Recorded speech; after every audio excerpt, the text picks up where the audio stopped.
आज हम लोग ढाका प्रखंड के भंडार पंचायत के बसैया पछियारी टोला में बैठे हैं।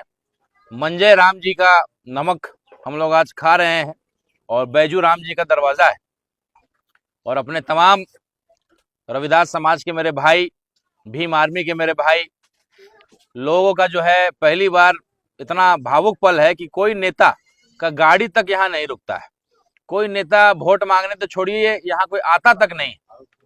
तो ये सब लोग मेरे नौजवान भाई लोग खास करके इनका कहना है कि भाई आप आए दरवाजे पे, ये रुके, यही बड़ी बात है। तो ये स्थिति है आज जो हमारे दलित भाइयों के दरवाजे पे कोई आता नहीं है। उनको लगता है कि भाई इसके ठेकेदार हैं रविदास समाज के, पासवान समाज के, जितने हमारे गरीब भाई लोग हैं, दलित भाई लोग हैं, कोई ठेकेदारी ले लेगा कि भैया ये पूरा मैनेज हम कर देंगे।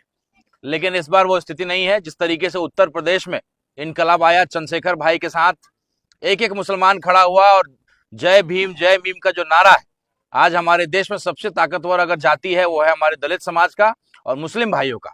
लेकिन कहीं ना कहीं हम दूसरे लोगों के फेरा में पड़े हुए हैं, अपनी पार्टी और अपने नेता को मजबूत नहीं कर रहे हैं। इसलिए आज स्थिति ये हो गई है कि हम लोग के समाज में कोई उभर करके नेता नहीं आया। लेकिन चंद्रशेखर भाई अकेले अपने दम पे आजाद समाज पार्टी और एक जो समीकरण बना मुस्लिम का और दलित का, वो लोकसभा में गए और दलित की लड़ाई को बड़ी मजबूती से लड़ रहे हैं। और ढाका में, बिहार में एक नई शुरुआत होने जा रही है। जो जय भीम का नारा जो है स्थापित हो रहा है और एक एक दलित समाज, मुस्लिम समाज एक होकर के एक नया उदाहरण स्थापित करने जा रहा है कि अब हमारा ठेकेदार कोई वोट का नहीं बन सकता है कि हमने ठेकेदारी ले लिया कि पूरा दलित समाज का वोट का हम ठेकेदार हो गए, पैसा ले लिया, आधा पॉकेट में रख लिया, दो चार लोगों को खिला पिला दिया। तो ये काम इस बार नहीं होने जा रहा है। इस बार एक एक दलित भाई चंद्रशेखर भाई के हाथ को मजबूत करेंगे। एक उभरते हुए नेता, पूरे देश में कहीं किसी दलित भाई पे अत्याचार होता है तो उसकी लड़ाई लड़ते हैं चंद्रशेखर भाई। गोली तक उन्होंने खाया, लाठी तक खाया, जेल गए। तो आज अगर उन्होंने गठबंधन किया है, भीम आर्मी का गठबंधन, आजाद समाज पार्टी का गठबंधन, बैरिस्टर असदुद्दीन ओवैसी साहब की पार्टी AIMIM से हुआ है, तो निश्चित रूप से पूरा दलित समाज एक हो गया है और ताकत दिखाएगा। और अगला बिहार में जो सरकार बनेगा उसमें कोई ना कोई दलित का बेटा मुख्यमंत्री बनेगा, मुसलमान का बेटा उप मुख्यमंत्री बनेगा। ये ताकत जिसको मिलना चाहिए, जिसकी आबादी सबसे ज्यादा है, उसको अधिकार मिलना चाहिए। लंबे समय तक OBC समाज के लोगों ने नेतृत्व किया, तो कहीं ना कहीं अब बारी जो है दलित समाज के बेटा का मुख्यमंत्री बनने का है, किसी मुसलमान भाई का समय मुख्यमंत्री बनने का है, ताकि ये समाज बेहतर हो सके। जब समाज का कोई नेता बनता है, अच्छे पद पे जाता है, तो पूरे समाज की चिंता करता है। तो ये हम लोगों ने प्रण लिया है कि इस बार AIMIM और भीम आर्मी, आजाद समाज पार्टी, चंद्रशेखर भाई, बैरिस्टर असदुद्दीन ओवैसी साहब जो सदन में भी एक साथ बैठते हैं और गरजते हैं, एक एक गरीब और एक एक मुसलमान भाई के मुद्दों पे लड़ते हैं, गरजते हैं, तो ऐसे पार्टी का हाथ मजबूत करके एक नया उदाहरण स्थापित करेंगे। यहाँ के जो विधायक हैं और जो पूर्व विधायक हैं, उन दोनों को मौका मिला है।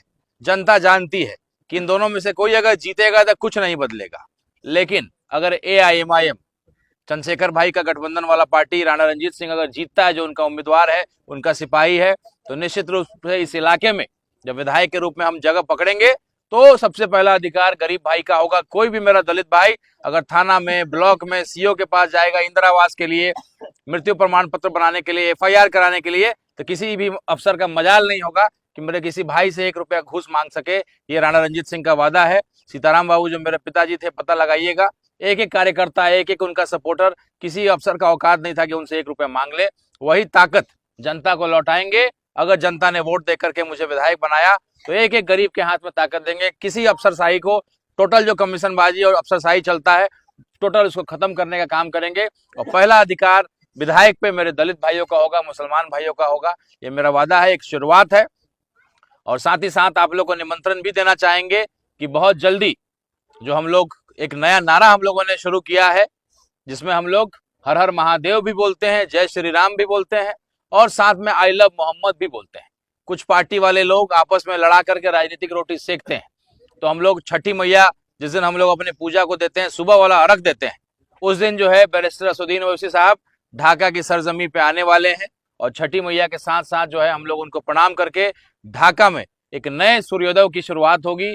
नया सूरज, नया प्रकाश पूरा गरीब के घर में जाएगा।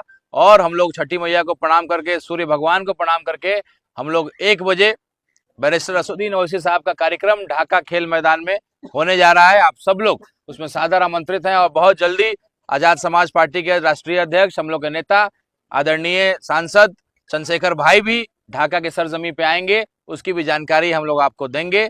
आज जो नमक मैंने खाया है मंजे भाई का, इस पूरे गांव का, आपको वादा करता हूं कि आपका भाई अगर विधायक बनेगा और आपका काम नहीं करेगा तो कॉलर पकड़ के कहिए कि आप नमक हराम है, आपने हमारा नमक खाया था और आपने वादा किया था, लेकिन विधायक बन करके आपकी गाड़ी यहाँ नहीं रुकती, आप मेरा काम नहीं करते हैं। इसलिए अपने चुनावी अभियान की शुरुआत हम लोग अपने किसी दलित भाई, गरीब भाई का नमक को खा करके शुरू करते हैं, ताकि ये एहसास रहे कि विधायक बनने के बाद नमक हराम हम लोग न बने और अपने गरीब भाइयों के साथ नमक हराम।